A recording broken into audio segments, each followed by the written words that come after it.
Well, happy Memorial Day. Today is Monday, May 26th, and we have two birthdays. Today is Paula Paisley's birthday. So, Paula, happy birthday to you. Happy birthday to you.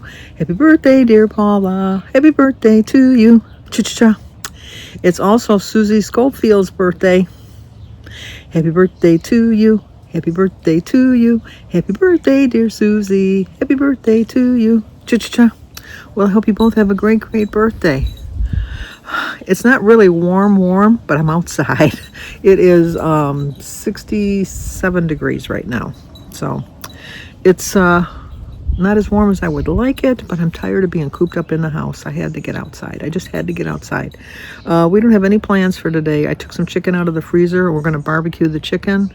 Denise made some baked beans yesterday, so she brought some over this morning, so we're going to have some baked beans. It's going to be an odd combo because I have some frozen macaroni and cheese by Stouffer's in the freezer.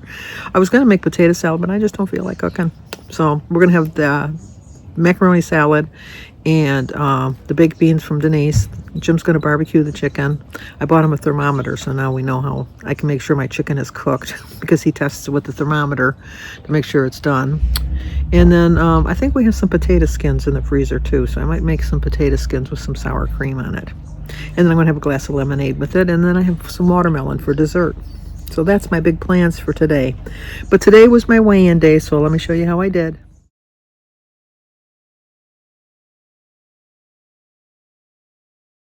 Well, I stayed the same, and that's a 42.1 pound loss. So I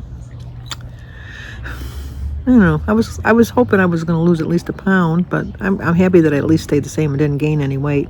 Like I said, I'm not really dieting anymore. I'm just kind of watching what I'm eating, and so I figured out how to maintain, but it's not at a weight I want to maintain at, but it's where I'm at right now. So as long as I'm not gaining, I'm happy with that. But a little sad that I'm not losing because I want to lose some weight.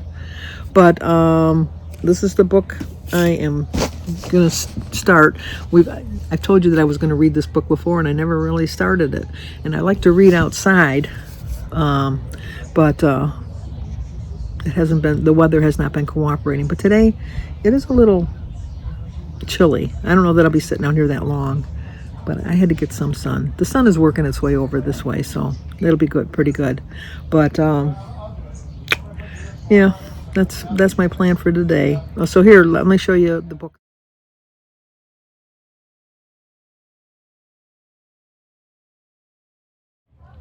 Obviously, when I'm done, I'll let you know how I liked it. But usually, Christy belongs to this Book of the Month Club, and so far, there's only been one book that she's given me that I didn't finish. That it was awful, and I don't even remember the name of it.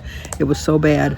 But other than that, she gives me some pretty good books to read. This is not the same as that other series of books where I think there was 3 or 4 of them. This is a completely different author and a different story altogether. So, anyway, I should probably tell you what it's about. Refresh our memories. Molly Gray is not like everyone else. She struggles with social skills and misreads the intentions of others. Her gran used to interpret the world for her, codifying it into simple rules that Molly could live by. But since her gran died a few months ago, 25-year-old Molly has been navigating life's complexities all by herself. No matter what, she throws herself with gusto into her work as a hotel maid. But Molly's orderly life is upended the day she enters the suite of the infamous and wealthy Charles Black, only to find him in a state of disarray and Mr. Black himself dead in his bed. That's a quick synopsis of the book. So that's the book I'm going to start reading today. Once again, I want to give a great shout out to my neighbors, Greg next door. Last night, it was about 11:45. Our smoke alarm in our bedroom was going off. In our bedroom, we have cathedral-like ceilings. They're very, very high. And so like a regular step ladder, you can't reach it. We have a very tall 2-story ladder or 1-story ladder. It's a really tall ladder in the garage. So Jim and I went out to get it in the garage, and they were sitting outside because they keep a little fire pit up. They have a lot of parties in their garage, and because they have a TV in their garage, and then they have a little fire pit out in front. And since it's a Memorial weekend, I guess they were having a party. I don't know. But anyway, they saw us struggling with the ladder. So Greg came over and changed our smoke alarm for us. So he climbed up on the ladder, boop, boop, boop, boop, up, boop, boop, boop, boop, down. I think he's in his 40s. So he's like, oh, to be in your 40s again. He might be in his 50s, but I don't think if he is, it's like the very early, like 50, 51. But I really think he's like his late 40s right now. But once again, great neighbors. So I told Jim, I said, we can't even think about moving because we'd never get anything like this. It was faster than if you lived in a senior living home. You would have had to put in a request. And then you would have had to hear that beeping all night while you were sleeping. Thankfully, it started going off before we went to bed, because in the middle of the night, we would have still struggled with it in the middle of the night, because that noise is annoying. You can't even ignore that. And then my brother found out he's going to have knee replacement surgery on July 16th. He's going to get his knee replaced, and I think he's going to get the other knee done like a month or two later. They said it's still invasive because it's an invasive surgery, but it's not as invasive as it was when I did mine. Mine, they had to cut the whole knee open and everything. But they said he could go home the same day, but because he's 70, he's going to be 70. How old is he? He's 72. Since he's 72, they said that they would prefer if he spent the night. And so he said, yeah, what the heck, so he's just going to spend the night. That's going to be torture for him because he's such a germaphobe. I'm sure he's going to have the Purell right by his bed. He's not going to eat their food, drink their water, any of that stuff. He's very germaphobe. So I'm glad he's getting that done. So we're trying to figure out a sibling dinner that we can get together. Next week, he's pretty much booked. So I think this week I have, Thursday I'm going to go out to lunch with Kathy, the elusive Kathy. And then Thursday night is Alyssa's graduation if it doesn't rain, although they're predicting rain right now. So we'll see.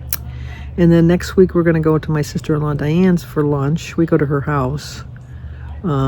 She's on an oxygen machine. She has a portable oxygen thing that she can take out, but she doesn't really like to go out in public, get germs and all that good stuff. So we pick up something for lunch and then we go there. And then we play cards or something. And then I think the 9th of June we figured out for our sibling dinner. I got to call Mary to make sure that date works for her. Because Denise was over when my brother called me today. So we did on the speaker. So we did a 3-way call. So we were able to fit it up with the 3 of us. Mary should be pretty flexible. I don't think she's got any problems with going that night. And then we usually go somewhere close by her so she can drive. Although she drives everywhere anyhow, so it doesn't really matter. And other than that, I don't really have any big plans for the week. None whatsoever. Other than just sitting out here basking in the glory of my backyard. Look how pretty the tree is. It's just, this is my happy place. It really is. Hopefully it'll get me out of my funk, because I'm in a little bit of a funk. I really am. It's just kind of every day the same old, same old. I need to get a little bit more active. I need to join some clubs. We have a senior center by us, so I'm sure there's lots of stuff going on there. That even if they just played cards, like just to get out and go play cards, it's just something. Need to do something. I don't know if they do anything in the summer, but I know in the winter I got to get a little bit more involved than just sitting around doing nothing. It's boring. So, well, anyway, happy Memorial Day, and if anybody knows anybody that was in the service, thank you for your service. Thank them for their service too. Jim was in the Army for 2 years. My whole family none of my brothers or sisters were in the armed forces, but all my uncles were. Can't think of any uncle that wasn't. They're all in the service. So, but thank you to all the service people out there, man or woman, wherever you are. Thank you so much for your service, because you give me my freedoms. You give me the freedom to sit in my backyard right now. You really do. So, thank you so much. So hopefully you have a good day, and you remember why we celebrate the day, and you have a good week. So let's talk again tomorrow. Well, before we go, I heard a cute joke and I thought I'd share it with you. So this husband and wife, they were having a hard time remembering things. Kind of reminds me of Jim and I. But anyway, they went to the doctor and they said, we're really having a hard time remembering things. So the doctor said, you get to be a certain age and you need to write things down. So just write them down. And then if you forget something, it's written down and you can remember it right then just by looking at it. So the husband and wife said, yeah, that's a good idea. So they go home. A couple days later, husband says, I think I'm going to have a bowl of ice cream. So the wife says, I think I will too. But while you're going in the kitchen, you might forget. So please write down that I'd like a bowl of vanilla ice cream. So he says, I don't need to write it down. You want a bowl of vanilla ice cream? She said, yeah, that's right. I want a bowl of vanilla ice cream. So he says, okay. So she says, while I'm thinking about it, why don't you put a banana in it too so that I can have the vanilla ice cream on the banana? He says, sounds good. Banana in the ice cream with vanilla ice cream on top. She says, well, please write it down. And he says, I am not going to write it down. I am not going to forget. So she says, well, okay, then how about can you remember to put some chocolate syrup on it too? Because that would sound really good, either chocolate syrup or hot fudge. And he says, that sounds good too. So you want a banana in a bowl of ice cream with some chocolate syrup or hot fudge on top of it? Yeah, I got that. She says, well, aren't you going to write it down? He says, no, I'm not going to write it down. I can remember that. So then she says, well, how about some whipped cream and nuts? So he says, you know what? That does sound good. I should just make a banana split. I'll put a banana on the bottom of the bowl. I'll put the vanilla ice cream. I'll put some chocolate syrup or fudge on top of it, some whipped cream, and some nuts. That sounds really good. And she says, and don't forget to put the cherry on top. He says, I won't forget. We want a bowl of ice cream with the banana with either chocolate syrup or hot fudge with whipped cream and nuts and a cherry on top. She says, well, are you going to write it down? She says, I don't need to write it down. So she says, okay. So then he goes in the kitchen and he comes back. He's back a couple minutes later and he brings her a plate of bacon and eggs. And she says, I knew I should have told you to write it down. You forgot the toast. Okay, that's my joke for the day.